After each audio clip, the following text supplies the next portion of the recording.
प्रभातम बच्चों, मैं सुधींद्र मिश्रा हिंदी साहित्य कक्षा 9 पाठ बात जिसके लेखक श्री प्रताप नारायण मिश्र जी हैं। आज मैं सर्वप्रथम आप लोगों को श्री प्रताप नारायण मिश्र जी के जीवन के बारे में बता रहा हूँ। अब आप सुने। मिश्र जी का जन्म 1856 ईस्वी में उन्नाव जिले के बैजे नामक गांव में हुआ था। इनके जन्म के कुछ दिनों बाद ही इनके ज्योतिषी पिता पंडित संकटा प्रसाद मिश्र कानपुर आकर सपरिवार रहने लगे थे। यहीं पर इनकी शिक्षा दीक्षा भी हुई। इनके पिता इन्हें अपने ज्योतिष विद्या में ही लगाना चाहते थे, लेकिन मनमौजी स्वभाव होने के कारण प्रताप नारायण जी का मन इस कार्य में नहीं लगा। ये कुछ समय बाद अंग्रेजी स्कूल में भी पढ़े, लेकिन वहाँ भी अनुशासन और निष्ठा का कार्य जिसमें विषय को नीरसता के साथ लिया जाता था, उसमें भी इनका मन नहीं लगा, क्योंकि ये बड़े मनमौजी और फक्कड़ स्वभाव के व्यक्ति थे। अतः ये यहाँ भी ना पढ़ सके। घर में स्वाध्याय के द्वारा ही इन्होंने संस्कृत, उर्दू, फारसी, अंग्रेजी और बांग्ला पर अपना अधिकार जमाया। अब इनका साहित्यिक परिचय इनका देखिए।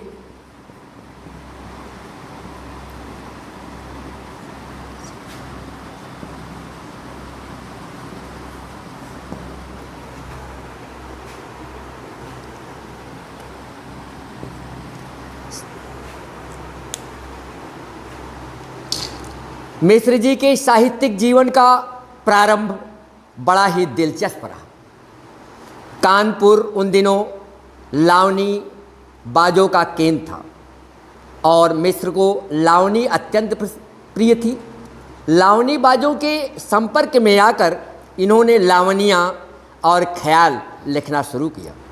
यहीं से इनके कवि और लेखक जीवन का प्रारंभ हुआ। सामाजिक, राजनीतिक तथा धार्मिक संस्थाओं से मिश्र जी का बड़ा संपर्क था और देश में जो नवजागरण की लहर आ रही थी उसके प्रति भी ये सचेत थे। वास्तव में नवजागरण का संदेश सबके जीवन तक पहुंचाने के लिए इन्होंने साहित्य सेवा का व्रत लिया और ब्राह्मण पत्र का आजीवन संपादन करते रहे। अर्थात ये संपादक थे। बहुमुखी प्रतिभा और विविध रुचियों के धनी मिश्र जी ने कानपुर में नाटक सभा नाम की एक संस्था का प्रतिपादन किया। उसके माध्यम से ये पारसी थिएटर के समानांतर हिंदी का अपना रंगमंच खड़ा करना चाहते थे। ये स्वयं भी भारतेंदु जी की भांति कुशल अभिनय करते थे। मिश्र जी भारतेंदु जी के व्यक्तित्व से अत्यधिक प्रभावित थे तथा उन्हें अपना गुरु भी मानते थे। वे वाग वैधव्य के धनी थे और अपनी हाजिर जवाबी एवं विनोदी स्वभाव के लिए प्रसिद्ध थे। सन 1894 में 38 वर्ष की अल्पायु में ही ये स्वर्ग सिधार गए, अर्थात इनका देहांत हो गया। इनकी इतनी कम आयु में इन्होंने हिंदी की जो सेवा किया वह युगों युगों तक प्रेरणा स्रोत रहेगी। अब इनकी गद्य रचनाएं देखिए।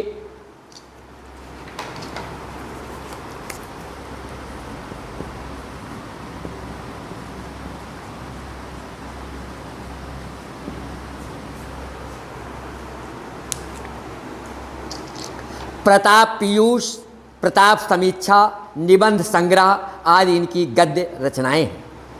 नाटक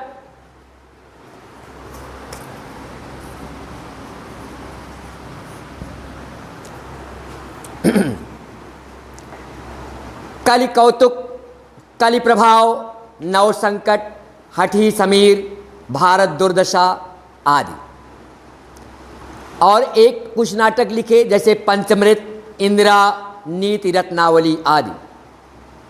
भाषा जगत के खड़ी बोली गद्य निर्माताओं में मिश्र जी का प्रमुख स्थान है।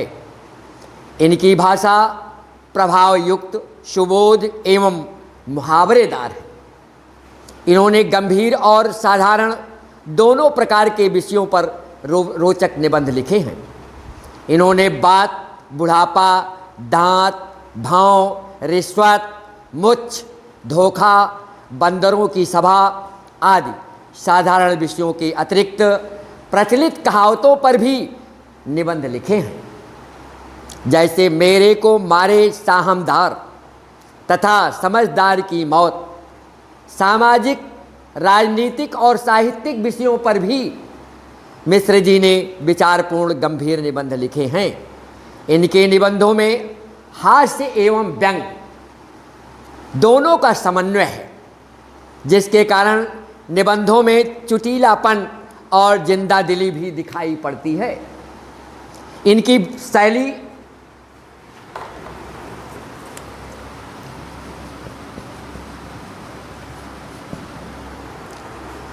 प्रताप नारायण मिश्र जी की शैली के दो रूप पाए जाते हैं, जैसे विनोदात्मक हास्य और व्यंग्यमयी शैली तथा गंभीर विवेचनात्मक शैली आदि। गंभीर विषयों के विवेचन में इन्होंने विवेचनात्मक शैली को अपनाया है। बात मिश्र जी की हास्य व्यंग प्रधान शैली है, जो इनकी प्रतिनिधि शैली भी कही जाती है। इसके अंतर्गत आने वाले प्रसिद्ध निबंधों में से यह एक है। लेखक ने इसमें बात के विषय में सभी ज्ञातव्य बातों का सहज समावेश किया है। लेखक की स्वच्छंद कल्पना और शैली की रोचकता का समन्वित सौंदर्य इस लेख की विशेषता है। अब हम आप लोगों को एक पाठ पढ़ाने चल रहे हैं, उसे आप ध्यान से पढ़िए। हाँ, प्रिय बच्चों, जैसा कि मैंने अभी बताया कि बात नामक पाठ श्री प्रताप नारायण मिश्र जी द्वारा लिखित है, जिसमें श्री प्रताप नारायण मिश्र जी ने बात का वर्णन विधिवत किया है, जिनका गद्य साहित्य में सर्वोत्कृष्ट स्थान है। देखिए, कहते हैं यदि हम वैद्य होते तो कफ और पित्त के सहवर्ती बात की व्याख्या करते, तथा भूगोलवेत्ता होते तो किसी देश के जलवात का मतलब होता है जलवायु, जलवात मीन्स जलवायु के बारे में वर्णन करते। किंतु दोनों विषयों में से एक बात कहने का भी प्रयोजन नहीं है। हम तो केवल उसी बात के ऊपर दो चार बात लिखते हैं जो हमारे तुम्हारे संभाषण मीन्स बातचीत के समय मुख से निकल के परस्पर हृदयस्थ अर्थात हृदय में समाते हुए भाव को प्रकाशित करती रहती है। सच पूछिए तो इस बात की भी क्या ही बात है जिसके प्रभाव से मानव जाति समस्त जीवधारियों की शिरोमणि अर्थात सर्वश्रेष्ठ, शिरोमणि मीन्स सर्वश्रेष्ठ, अशरफ उल मखलूकात कहलाती है। उर्दू में सुख सारिकादि पक्षी, सुख कहते हैं तोते को और सारिका कहते हैं मैना को, केवल थोड़ी सी समझने योग्य बातें उच्चारित कर सकते हैं। अर्थात तोते और मैना दोनों केवल थोड़ी सी बात उच्चारित कर सकते हैं, अर्थात बोल सकते हैं। इसी से अन्य नभचारियों माने नभ में उड़ने वाले पक्षी की अपेक्षा आदृश समझे जाते हैं, थोड़ा अच्छे समझे जाते हैं।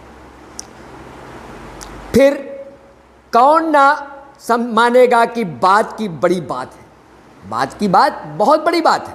हाँ, बात की बात इतनी बड़ी है कि परमात्मा को लोग निराकार कहते हैं, जिसका कोई आकार नहीं है, तो भी इसका संबंध उसके साथ लगाए रहते हैं। वेद ईश्वर का वचन है, कुरान शरीफ कलामुल्लाह है, Holi Bible word of God है। यह वचन कलाम और वर्ड बात ही के पर्याय हैं, अर्थात उनके दूसरे अर्थ हैं, जो प्रत्यक्ष मुख के बिना स्थिति नहीं कर सकती। पर बात की महिमा के अनुरोध से सभी धर्मावलंबियों ने, धर्म को मानने वाले लोगों ने, बिन बाणी वक्ता बड़ जोगी वाली बात के, अर्थात बिना बाणी के ही बहुत बड़े वक्ता बन जाते हैं। ये बात मानते हैं। यदि कोई ना माने तो लाखों बातें बना के मनाने पर कटिबद्ध रहते हैं, अपनी बात को सिद्ध करने का प्रयास करते हैं। यहाँ तक कि प्रेम सिद्धांती लोग निरवयव नाम से मुँह बिचकावेंगे। अपाणिपादो जवनो गृहीता अर्थात बिना पैर के भी चल सकते हैं, पर हठ करने वाले को यह कह के बातों में उड़ावेंगे कि हम लूले लंगड़े ईश्वर को नहीं मान सकते, हमारा प्यारा तो कोटि काम सुंदर श्याम वर्ण विशिष्ट है। निराकार शब्द का अर्थ ही शालिग्राम शिला है, जो उसकी श्यामता का द्योतन करती है, अथवा योगाभ्यास का आरंभ करने वाले को आंखें मूंदने पर जो कुछ पहले दिखाई देता है वह निराकार अर्थात बिल्कुल काला रंग है, जिसका रंग ही काला है।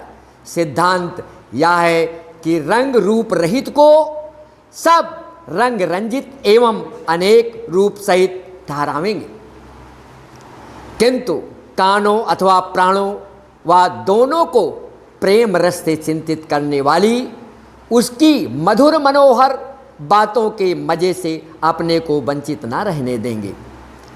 जब परमेश्वर तक बात का प्रभाव पहुंचा हुआ है तो हमारी कौन बात रही। हम लोगों के तो गात माँ ही बात करामात है, बात में ही सब कुछ करामात है। नाना शास्त्र माने अनेकों शास्त्र, पुराण, इतिहास, काव्य, कोश इत्यादि सब बात ही के फैलाव हैं, अर्थात सभी में बातों का ही प्रसार है,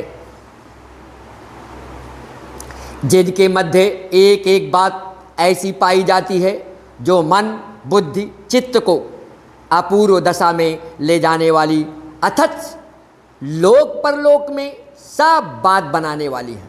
यद्यपि बात का कोई रूप नहीं बतला सकता है कि बात कैसी होती है, कि कैसी है, पर बुद्धि दौड़ाइए तो ईश्वर की भांति इसके भी अगणित माने अनेकों ही रूप पाइएगा। बड़ी बात, छोटी बात, सीधी बात, टेढ़ी बात, खोटी बात, मीठी बात, कड़वी बात, भली बात, बुरी बात, सुहाती बात, लगती बात इत्यादि सब बात ही के पर्याय हैं।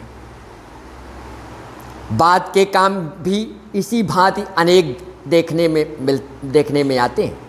प्रीति, बैर, सुख दुख, श्रद्धा, घृणा, उत्साह, अनुत्साह आदि जितनी उत्तमता और सहजतया बात के द्वारा विदित हो सकते हैं, दूसरी रीत से वैसी सुविधा नहीं मिल सकती। घर बैठे लाखों कोश का समाचार मुख और लेखनी से निर्गत बात ही बतला सकती है, अर्थात बात के द्वारा हम सब कुछ जान सकते हैं और दूसरों तक पहुंचा सकते हैं। डाक खाने अथवा तार घर के सहारे से बात की बात में चाहे जहाँ की बात जो बात हो जान सकते हैं। इसके अतिरिक्त बात बनती है, बात बिगड़ती है, बात आ पड़ती है, बात जाती रहती है, बात उखड़ती है आदि शब्द भी प्रयुक्त होते हैं। हमारे तुम्हारे भी सभी काम बात ही पर निर्भर करते हैं, क्योंकि कहा गया है बातै हाथी पाइए बातै हाथी पाओ, जिसका शाब्दिक अर्थ है अगर आपके बातचीत करने का तरीका अच्छा है तो आप हाथी पा सकते हैं, अगर बातचीत का तरीका अच्छा नहीं है तो हाथी के पैरों के नीचे कुचलवा भी दिए जा सकते हैं, जिसका तात्पर्य एक और होता है, बात ही से पराये और अपने भी पराये हो जाते हैं। मक्खी चूस, उदार तथा उदार, स्वल्पव्ययी, का पुरुष युद्धोत्साही एवं युद्धप्रिय, शांतिशील, कुमार्गी अर्थात खराब मार्ग पर चलने वाला, सुपथगामी सुंदर मार्ग पर चलने वाला, और सुपंथी कुराही, कुराही माने खराब मार्ग पर चलने वाला, सुपंथी सुंदर मार्ग पर चलने वाला, अच्छे मार्ग पर चलने वाला बन जाते हैं।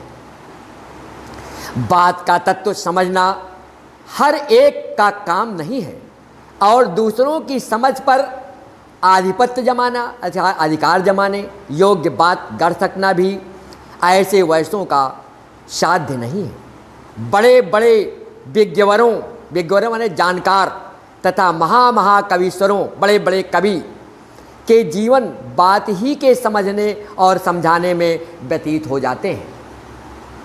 सहृदयगण मतलब अच्छे हृदय वाले कि बात के आनंद के आगे सारा संसार तुच्छ जसता है, अर्थात तुच्छ लगता है। बालकों की तोतली बातें, सुंदरियों की मीठी मीठी प्यारी प्यारी बातें, सत्कवियों की रसीली बातें, सुवक्ताओं की प्रभावशालिनी बातें, जिनके जी को और ना कर दें उसे पशु नहीं पाषाण खंड कहना चाहिए। क्योंकि कुत्ते बिल्ली आदि को विशेष समझ नहीं होती, अर्थात बिल्ली और कुत्तों को अधिक समझदारी नहीं होती है। उनको हम जब पुचकार के बुलाते हैं, तू तू पूसी पूसी इत्यादि शब्द जब कहते हैं तो भावार्थ समझ करके हमारे पास आ जाते हैं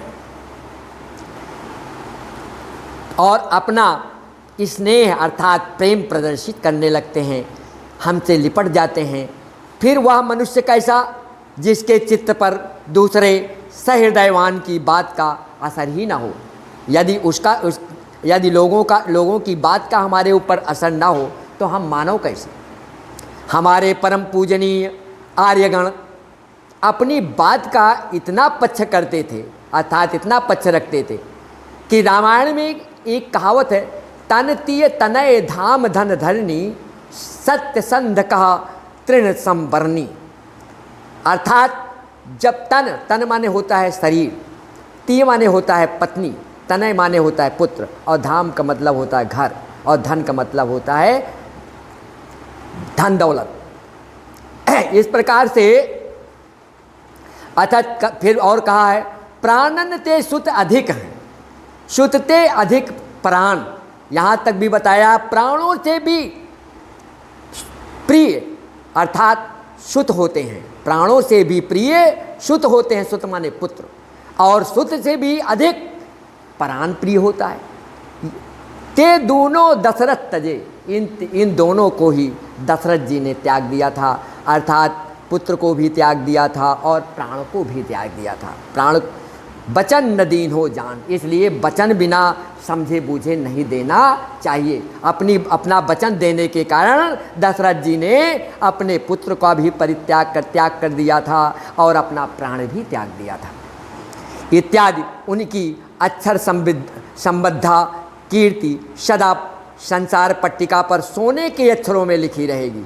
पर आजकल के बहुतेरे भारत कुपुत्रों माने जो खराब पुत्र हैं उनको कुपुत्र कहा जाता है, जिसका अब विलोम होता है सुपुत्र, कुपुत्र का सुपुत्र, सुपुत्र का कुपुत्र।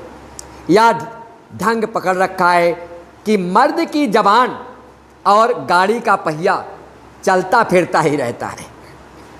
आज तो बात है कल ही स्वार्थांधता अर्थात स्वार्थ में अंधे हो करके हुजूरों की मर्जी के मुवाफिक दूसरी बातें हो जाने में तनिक भी विलंब की संभावना नहीं है।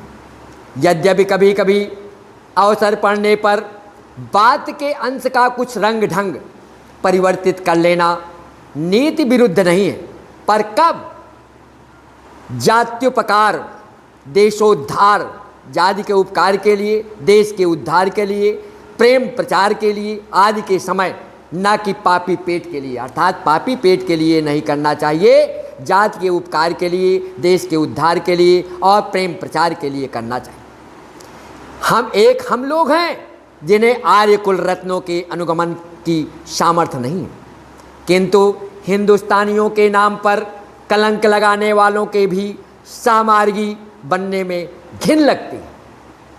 इससे यह रीति अंगीकार कर रखी है कि चाहे कोई बड़ा बतकहा माने बातचीत करने वाला अर्थात बातूनी कहे, चाहे यह समझे कि बात कहने का भी शऊर नहीं है अर्थात ढंग नहीं है, शऊर मीन ढंग, किंतु अपनी मत के अनुसार ऐसी बातें बनाते रहना चाहिए जिसमें कोई ना कोई किसी ना किसी के वास्तविक हित की बात निकलती रहे। पर खेद है कि हमारी बातें सुनने वाले उंगलियां ही पर गिनने भर को हैं अर्थात बहुत थोड़े लोग हैं। इससे बात में बात निकालने का उत्साह नहीं होता। अपने जी को क्या बने बात जहाँ बात बनाए न बने इत्यादि विदग्धालापों की लेखनी से निकली हुई बातें सुना के कुछ फुसला लेते हैं और बिन बात की बात को बात का बतंगड़ समझ के बहुत बात बढ़ाने से हाथ समेट लेना ही समझते हैं कि ये बात अच्छी है। ये सब